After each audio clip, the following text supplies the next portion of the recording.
surgir algum problema, alguma doença, alguma alergia, qualquer coisa, vou levar na dona Joana que faz benzimento, vou levar no seu Pedro que faz isso. Deus me livre, para com isso, irmãos. Nós somos pessoas adultas. Então não é qualquer pessoa que tem algo para acrescentar na tua vida. Você tem que ver o exemplo daquela pessoa. Tem que ver aquela pessoa. Não estou pregando contra as igrejas que abrem, não. As igrejas, as portas que se abrem. Quem dera nós tivéssemos muito mais igrejas do que bares. Seria muito melhor, não é verdade, irmãos? Porque você passa na porta de, por exemplo, nós estamos aqui com uma quantidade reduzida. Você vai na esquina, aqui embaixo, você vai ver mais gente lá no bar do que aqui na igreja. E se ali fosse uma igreja, glória a Deus, porque teria mais gente na igreja. Eu não tenho nada contra, mas precisa ver quem é a pessoa que está ministrando sobre a nossa vida. Com quem nós temos abrido o nosso coração. Aquela mulher não procurou nenhum vizinho, não procurou qualquer pessoa, ela procurou um profeta. Ela falou, o profeta pode me ajudar. Quem pode me ajudar? Tem pessoas, irmãos, que se eu contar os meus problemas, a pessoa desvia da casa de Deus. É verdade. O meu pai na fé, hoje Deus abençoou muito a vida dele, mas assumiu uma igreja com poucas pessoas, 60, hoje tem 1.500 membros. Mas a minha esposa está dizendo até hoje, se ele ficar doente, ele vai em outra cidade tomar uma injeção. Porque o povo não aceita. Algumas pessoas são fracas e não entendem que um pastor pode ficar doente. E não entende que um pastor pode passar por dificuldade. Então, às vezes, você vai lá, o líder, eu não estou usando o meu exemplo, mas qualquer irmão aqui que tem tempo para a igreja, é um líder dentro da igreja, ele chega no outro irmão mais simples, a pessoa, como é que pode? Como é que pode? O Alexandre, que é baterista, nasceu e cresceu, nasceu em berço evangélico, como é que ele pode ter essa dificuldade na vida dele? E a pessoa acaba se desviando, ou então acaba fofocando. Leva para frente aquela situação, aquele problema, aquela dificuldade, quando você vai se abrir uma boa vontade. Então procure alguém, irmãos, que possa acrescentar algo na tua vida, alguém que seja sadio espiritualmente, como aquela mulher fez. Ela procurou alguém que pudesse mostrar para ela o milagre, alguém que pudesse levar ela ao caminho do milagre. Eu faço uma pergunta, irmãos. Alexandre, se você morresse hoje, o que as pessoas vão falar no seu enterro? Não vai, gente. Pode ficar tranquilo que não vai, não. Tem um ditado lá no interior, que se passa, eu não quero. Estou brincando, gente. Mas o que as pessoas falariam, irmãos? No seu velório?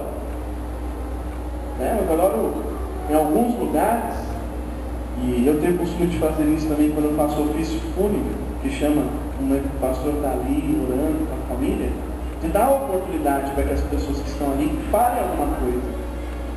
E muitas vezes a pessoa faz uma homenagem, uma homenagem ao morto, não, uma homenagem à memória dele. E já pensou, você abre, irmãos, o que a pessoa vai falar de você? Eu tenho até medo do que minha esposa vai falar de mim, irmão, tenho até medo. Por isso que eu vou demorar para morrer. Eu não tenho medo, irmãos? O que vão falar de mim? Olha, essa era uma pessoa assim. Será que vão falar? Essa mulher tinha algo para falar do marido dela. Ela falou, olha, era profeta, ele te servia, ele fazia as coisas da forma correta, ele tinha exemplo. Isso é uma coisa interessante no meio dessa ministração, de nós pararmos para analisar um pouco. O que vão falar de mim? O que as pessoas vão falar de mim? O que a minha família vai falar de mim? A Juliana me limpava a casa. Estou brincando. Limpava assim, limpa, e vai continuar limpando por muito tempo, em nome de Jesus. Amém? Eu sei que o Xande, vai ser próximo, empresário, abençoado, vai contratar umas empregadas lá, mas, irmãos, o que vão falar de nós? Outro ponto importante, sexto ponto importante nessa mensagem: aprenda algo importante, irmãos, para a sua vida, para a minha vida. Deus realiza grandes milagres com pequenas coisas. Repita comigo: Deus realiza grandes milagres com pequenas coisas.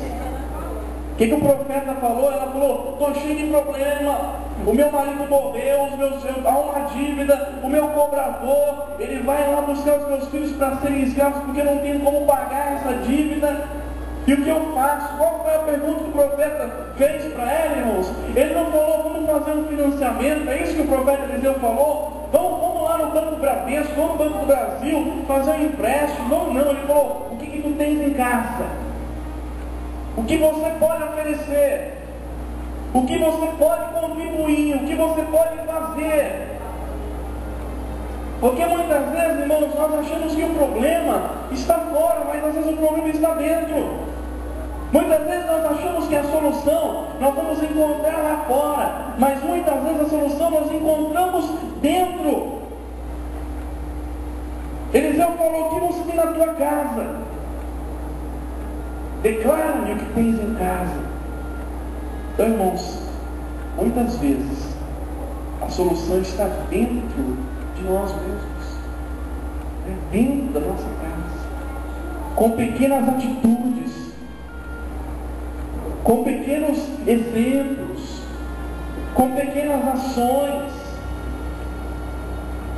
Algo que muitas vezes nós não valorizamos é o que faz diferença na nossa vida. Algo que muitas vezes nós não damos o menor valor, faz diferença na nossa vida com Deus, para que o milagre aconteça. Então o profeta perguntou: o que tens em casa? A pergunta foi essa. Como você tem vivido, irmãos, com os seus vizinhos? Vizinho é difícil, né, irmãos? Vamos falar a verdade. O vizinho vai lá e coloca aquela forró na hora que você quer descansar. O vizinho passa a madrugada inteira fazendo festa. Mas presta atenção, o envolvimento, o relacionamento que essa mulher tinha com os seus vizinhos fez a diferença. Não é, Ana Clara? O relacionamento que essa mulher tinha com os seus vizinhos fez a diferença.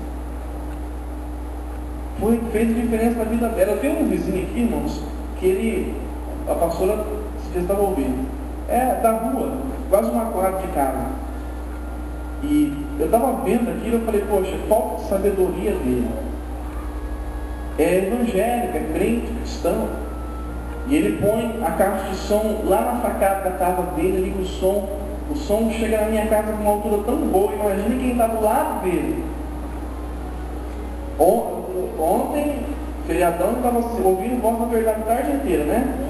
Desde cedo até, irmãos, 6 horas, 7 horas, Voz da Verdade, aquela caixa lá fora, começou a chover, ele guardou, acabou, tirou de novo. Porque falta sabedoria, não vai trazer, não vai converter ninguém daquele jeito, mas vai irritar as pessoas, não querem nem crente.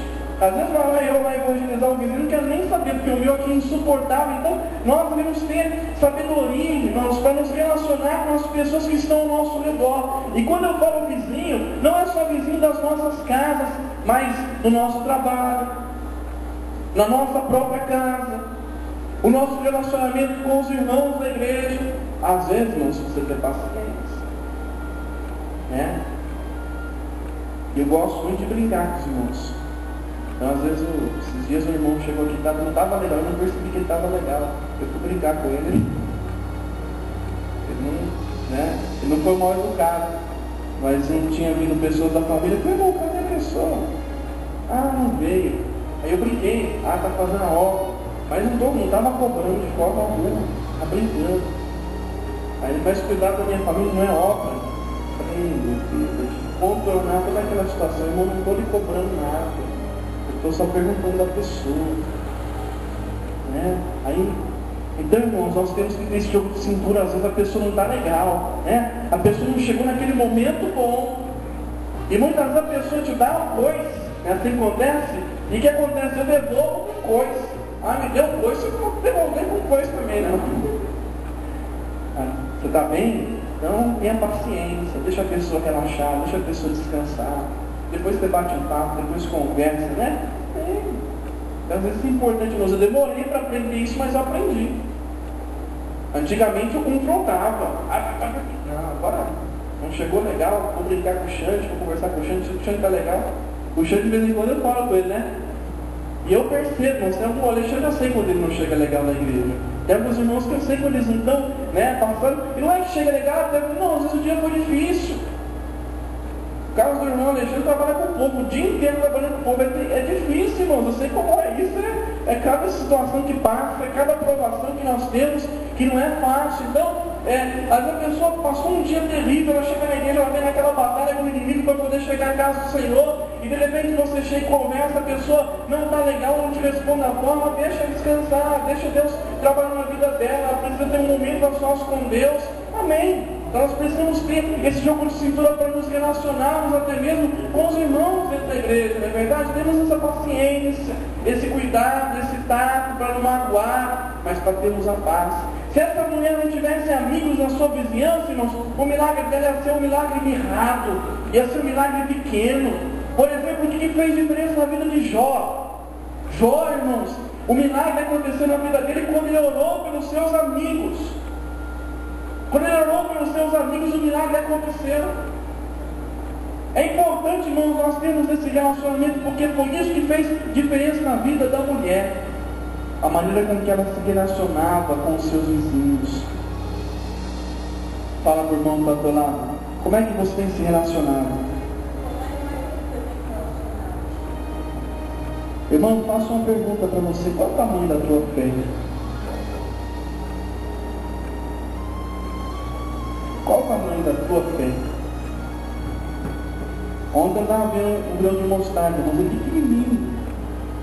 E a palavra do Senhor diz que se nós tivermos uma fé do tamanho do grão de mostarda, nós vamos transportar os montes de lugar.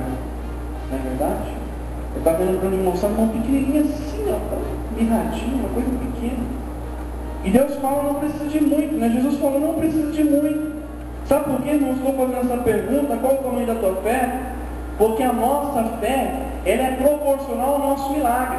Se a nossa fé for pequena, o nosso milagre será pequeno. Se a nossa fé for grande, o nosso milagre será grande. Pergunta para esse irmão que está do lado, qual o tamanho da tua fé? Amados, eu já contei essa ilustração aqui algumas vezes. Havia uma seca numa região e tinha 2 fazendeiros ali que criam em Deus, acreditavam em Deus. E um dia chegou um profeta e falou, vai chover. Um deles, o que ele fez? Ele preparou os animais, preparou o arado, preparou tudo, começou a preparar a terra, deixou tudo pronto. Falou, quando chover, eu lanço a semente. E o outro ficou lá sentado esperando a chuva. Vamos ver o que acontece. Agora eu faço a pergunta, quem foi mais bem sucedido? Aquele que esperou ou aquele que agiu? Aquele que agiu, porque teve fé. Aquela mulher, o profeta falou assim, vai lá e pega vasilhas. Amados, o milagre dela foi proporcional à fé que ela teve. O que ela fez? Ela pegou com os seus vizinhos. Ela pegou com o vizinho da direita e da esquerda, foi atrás de todo mundo que era vasilha, precisa de vasilhas pequenas, grandes, médias, o que você puder e tiver, me traz que eu preciso. A palavra do Senhor diz que ela tomou essa atitude porque a fé dela era grande. Mas se fosse uma pessoa com pequena fé, nada ia acontecer. Irmãos, a incredulidade é o maior obstáculo para a manifestação de Deus na nossa vida. Quando há dúvida, quando há falta de fé, nós precisamos crer, mesmo que pareça loucura, porque o que Deus falou para aquela mulher